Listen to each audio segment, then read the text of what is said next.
खुलुमबाय आं सिबि रानि ब्रह्म गोजोन फुंबिलिनि बयनिसिमबो गाहाम हामलायनायखौ जासिहरनाय थाबाय नोंथांमोननि थाखाय आं माखासे खौरां लानानै फैबावबाय अन्नानै भिडिअखौ जोबजासिम नायलांदो बिटिआरआव फिन आइजोखौ बुथारनाय जाथाय साननैसो सिगांसो चिरांनि काजलगावआव फिसायानो बिसिखौ बुथारनाय जाथाय जादोंमोन बेनि उनाव फिन आरोबाव दा आइजोखौ बुथारनाय जाथाय दुइसिन फिसाज्लायानो बुथारदों जानो हागौ होननानै सन्देह खालामदों पुलिसआ कक्राझारनि आमगुरि नायगावआव जादों बे जाथाया बुथारजानाय आइजोनि मुङा सुमि किस्कु सानै गथ'नि बिमा हरनि समाव उन्दुफुबाय थानाय समावनो सुमि किस्कुखौ बुथारनानै थसकजों लोगोसे फानफ्रबनानै न' खाथियाव थानाय गोजाम दैखराव गारनानै दोनहैदों जाथायखौ खौरां मोननाय लोगो लोगोनो पुलिसआ नुजाथिफैदों आरो एसडिआरएफनि हान्जाया फैनानै दैखरखौ जावनानै गोथै देहाखौ बोखांनायनि हाबाखौ मावदों फोरमायथिनाय बायदिब्ला 40 फिट गोथौ बे दैखराव गोथै देहाखौ गारहरदोंमोन दुइसिन फिसाज्ला 16 बोसोर बैसोनि फिसाज्लानि सायावनो बेखौ सन्देह खालामदों नाथाय दासिमबो गासै जाथाया सोराङाव फैयाखै आसामनि रायजो राजानि थाखाय गोजोनथाव खौरां आसाम सोरखारा रायजो राजानि थाखाय लादों केबिनेटआव माखासे थांखि सोरखारि नङै देहा फाहामसालि बा नार्सिं हम बा हस्पिटालफोरा बेरेखा खामानि मावोब्ला बेनि हेंथा राहा लानो थाखाय केबिनेटआव ड्राफ्ट एसअपि फोसावबाय बेनि मादाव सेथियाव फाहामथाय लानायनि उनाव बेरामिया थैयोब्ला डेथ सार्टिफिकेट बा थैनायनि फोरमान बिलाइ गथायनायनि 2 घन्टानि गेजेरावनो गोथै देहाखौ नखरनि सोद्रोमाफोरनो गथायनानै होनो नांगोन जुदिअ देहा फाहामसालियाव रां होजोबनो हायाखैब्लाबो 2 घन्टानि गेजेराव गोथै देहाखौ नखरनिनो होनो नांगोन नङाब्ला हस्पिटालनि हेंथा जुरिमाना फोनांनाय जागोन आरो 4 घन्टानि गेजेराव पुलिस आरो डिस्ट्रिक्ट हेल्थ अथरिटिनो रिपर्ट होनो नांगोन नैथियाव दङ रायजो राजानि थाखाय 104 टल फ्रि नाम्बार फोसावबाय सोरखारि नङै फाहामसालिफोराव बेबायदि जेंना खालामोब्ला 104 आव कल हरनानै अजद होनो हागोन थामथियाव अजद हरनायनि उनावनो अथरिटिया थावनियाव नुजाथिफैगोन अदेबानि देहा फाहामसालियाव नुजाथिफैगोन आरो गोथै देहाखौ नखरनि सोद्रोमानो गथायनानै हरगोन ब्रैथियाव दङ जुदि सोरखारि नङै देहा फाहामसालिया बेबायदि गोरोन्थि मावोब्ला 3 निफ्राय 6 दाननि थाखाय लाइसेन्सखौ दाननो हागौ 5 लाख रांसिम जुरिमाना होनांनो हागौ ब्लेक लिस्टिं खालामजानो हागौ नङाब्ला गले गले बेबायदि गोरोन्थि खालामबोबाय थायोब्ला अरायनि थाखाय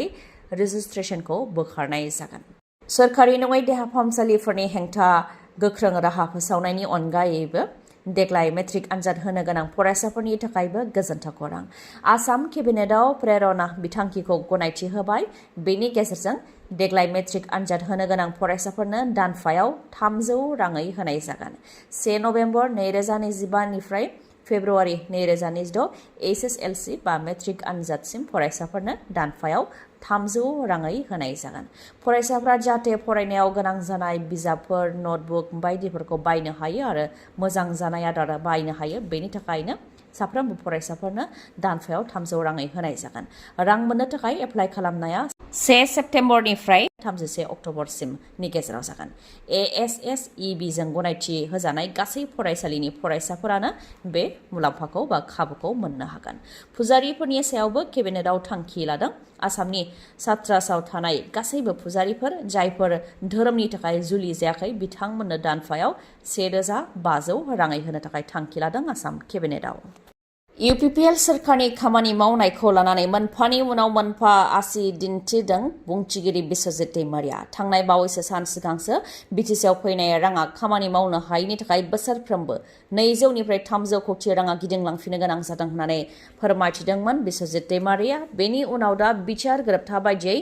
गंजि कलेजा सोरखारि जानांगौआ आबुङै सोरखारि जायाखै होननानै फोरमायथिबाय बिश्वजित दैमारिया बेनि अनगायैबो माखासे खामानि मावनो हायैखौ लानानै फोरमायथिदों बिथाङा बिश्वजित दैमारिया फोरमायथिदों दि आसामनि रांखान्थि गनायथि जायालासे काउन्सिलनिफ्रायनो बेखौ मावनाय जादों बेनिखायनो गंजि कलेजा आबुङै सोरखारि जायाखै होननानै फोरमायथियो बिश्वजित दैमारिया बिटिसिनि नर्म्स बायदियै दानबान्था होनो थाखाय आसाम सोरखारनिफ्राय फाइनान्सियेल सापर्ट बिदोंमोन बे लेखायै ग्रान्ट इन एड बायदि होनाय जादों नाथाय गंजि कलेजा दासिमबो आबुङै सोरखारि जायाखै होननानै फोरमायथियो बेनि अनगायैबो बिटिआर गोरोबथानि 6.3 दफानि गेजेरजों फरायसालिफोरखौ सोरखारि खालामनायनि बेलायावबो निड बेसिस अदेबानि बबेखौ सोरखारि खालामनाया गोनांग्रो बेनि सायावबो जोबथा फारिलाइ बानायनो थाखायबो बिबान होनाय जादोंमोन आरो कमिटिबो दानाय जादोंमोन जेराव BTechनि सोलोंथाइ डाइरेक्टरनिफ्राय लानानै एबसु आरो बर' थुनलाइ आफादाबो बिबान दंमोन नाथाय दिनैसिमबो फाइनाल लिस्टखौ होआखै होननानै फोरमायथियो ओजोंहाय फरायसालिफोरखौ सोरखारि खालामनो थाखाय आसाम बाजेटआव पेकेजखौ लाखिबाय थानाय जादों होननानै फोरमायथियो बिश्वजित दैमारिया बेबायदिनो बिसायख'थिनि सिगां बिश्वजित दैमारि बिथांखौ दासान्दि UPPL दोलोनि खामानि मावनाय मावैखौ लानानै आसि दिन्थिबाय थानायखौ नुनो मोननाय जादों ओजोंहाय बिश्वजित दैमारिनि सायाव फिन जाथाय होदों UPPL दोलोनिफ्रायबो आसामनि बुंथिगिरि जानानै बेबायदि बुंनाया गनायथाव नङा होननानै बिआर फेरेंगा बिथाङा बुंथिदों बेनि अनगायैबो बिथाङा BJPनि जानानै BTechनि रायजो राजाखौ दैदेननो लुबैदोंबा आरो BTechनि रायजो राजानि खामानि मावनो लुबैदोंबा आरो BJPनि जानानै BTechनि चिफ जानो लुबैदोंबा थोंजोङै बुंहोनानैबो बुंथियो बिआर फेरेंगाया गिख्रंथाव अर खामनायजों मोनफानि उनाव मोनफा गेस सिलिन्डार बेफ्रुदों फारियै गंथाम गेस सिलिन्डार बेफ्रुनायाव अरा गिख्रंथावसिन महर लादों आरो फारसेनिफ्राय गासैबो सिलिंखार जाजोबदों दुलियाजाननि दुखुथा सारियालियाव जादों बे दुखुनांथाव आरो गिख्रंथाव जाथाया न' बांजों लोगोसे खाथि खाला थानाय दखान गला बेफोर गासैबो खामनानै सेवहांगार जाजोबदों अर खोमोरग्रा बिफाना फैनानै अर खोमोरफुबाय थानाय समावनो गेस सिलिन्डारा गंफानि उनाव गंफा बेफ्रुलांबाय थानायजों सानै सुबुङाबो जोखोम जानो गोनां जादों अरा बबेनिफ्राय नांजेननाय बेखौ दासिमबो मिथिनो मोननाय जायाखै अरा गिबियाव नांग्रोदों बेनि उनाव गेस सिलिन्डारा मोनफानि उनाव मोनफा बेफ्रुलांदों अर खामफुबाय थानाय समाव सासे उन्दै गथ'साया न' सिङाव उन्दुगासिनो दंमोन जेराव बिमायाबो बायजोआव ओंखारलांदोंमोन उनाव खाथि खालानि आइजोफ्रा खुनु रोखोमै अर खामबाय थानायनिफ्राय रैखा खालामनो हादों उन्दै गथ'साखौ आरो बे अर खामनाय जाथायाव गोबां लाख लाख रांनि धोन सम्पति खहा जादों होननानै फोरमायथिदों न' बाङाव थानाय गासैबो मुवा बेसाद गोनां फोरमान बिलाइ बासन पत्र सि जोम गासैबो खामनानै सेवहांगार जाजोबदों ओजोंहाय गलायाव थानाय गासैबो मुवा बेसादफ्राबो खामनानै सेवहांगार जाजोबदों BTC बिसायख'थिया जेसेबांनो खाथि सौफैदों एसेबांनो BJP आरो UPPLनि गेजेराव लोगोनि सोमोन्दोआ गावस्रानायखौ बांनायखौ नुदों BJP आरो UPPLआ जयै गेलेयाब्लाबो लोगो बायदि गेलेगोन होननानै BJPनिफ्राय बुंबोबाय थादोंमोन नाथाय जेसेबांनो बिसायख'थिया खाथियाव सौफैदों एसेबांनो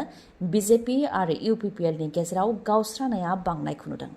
BTC दखल खालामनो थै थां नाजादों BJP राजखान्थि दोलोआ बे लेखायै BTC दखल खालामनो थाखाय डु अर डाइ माव नङाब्ला थै बे स्ल'गानखौबो राजखान्थिनि जौसाङाव लाबोदों BJPनिफ्राय मख'नो गोनांदि आसामनि गिबि मन्थ्रि डक्टर हेमन्त बिश्व शर्मानि नुजाथिनायाव BTechनि मोनबा जिल्लायाव दोलोनि मावथिफोरखौ लोगो हमनाय हाबाफारिखौ गाजा गोमजायै खुंलांबाय जेराव गुबुन गुबुन जौसाङाव राजखान्थिनि गोबां खोथा बुंलांबाय BJP दोलोआ बेनि मादाव डु अर डाइआबो मोनसे बेखौ लानानै प्रमाद बर' बिथाङाबो फिननाय होदों सिगांनि समाव आलादा रायजो दाबिनायाव सिलाइ बारुद बाहायनायाव डु अर डाइखौ बाहायदोंमोन नाथाय बे स्ल'गानखौ राजखान्थियाव बाहायनांगौनि गोनांथि गैया होननानै बुंथियो प्रमाद बर' बिथाङा रायजो राजाजों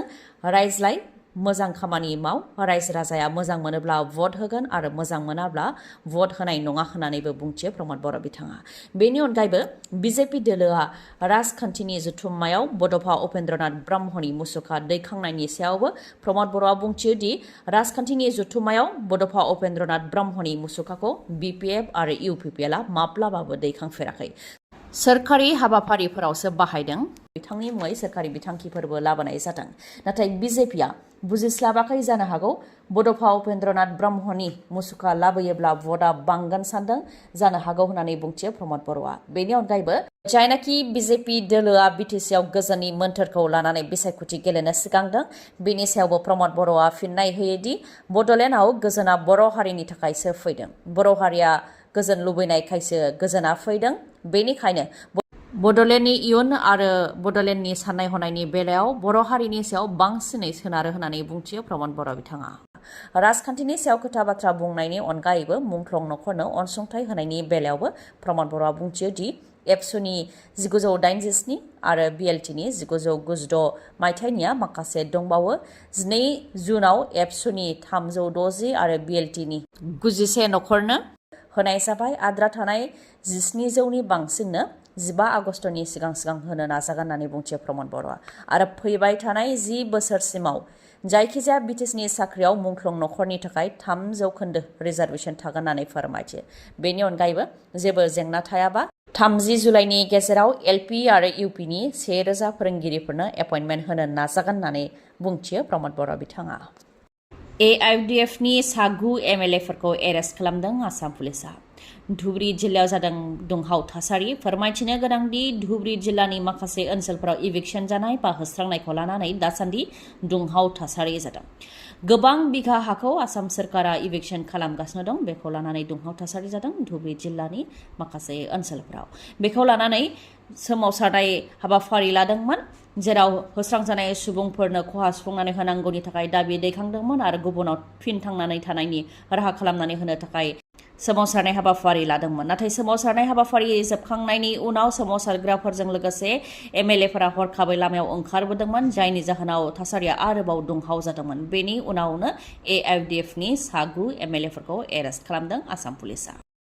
आफां आसामनि देरसिन मेगननि फाहामसालिनि मादाव गंसे बङाइगाव थानाय आइ हस्पिटालाव OCT मेसिन सफैबाय, जायनि गेजेरजों मेगननि जेंनाखौ हमदांनाय जायो आरो फाहामथाय होनाय जायो, जेरै मेकुलार डिजेनेरेशन, डायबेटिक रेटिनोपैथी, ग्लक'मा आरो मेगन सिंनि दुखु मोननायखौ हमदांनो हानाय जायो आरो फाहामथाय होनाय जायो। OCTनि अनगायैबो गुबुन गुबुन सार्भिसखौबो मोननो हागोन, जेरै कर्निया, मेडिकेल रेटिना, ग्लक'मा इभेलुएशन, अकिउलोप्लास्टी, फार्मासि आरो अप्टिकेलबो दङ। बेनि अनगायैबो सानाय गैयालासे, सुथेनाय गैयालासे, इन्जेक्सन गैयालासे कम्पिउटार पेकनि गेजेरजों केटारेक्ट सार्जारिबो खालामनो हायो। आइ हस्पिटालाव डक्टर रुमि दास, डक्टर आशराफुल आलम आरो डक्टर मेघाली शर्माखौ नोंथांमोनहा मोननो हागोन। डक्टर रुमि दासआ तामिलनाडुनि अरविन्द आइ हस्पिटालनिफ्राय फैगोन। बिथाङा कर्निया आरो केटारेक्ट स्पेसियलिस्ट, MBBS, MS अप्थालमोलॉजी आरो टपिकल फेक'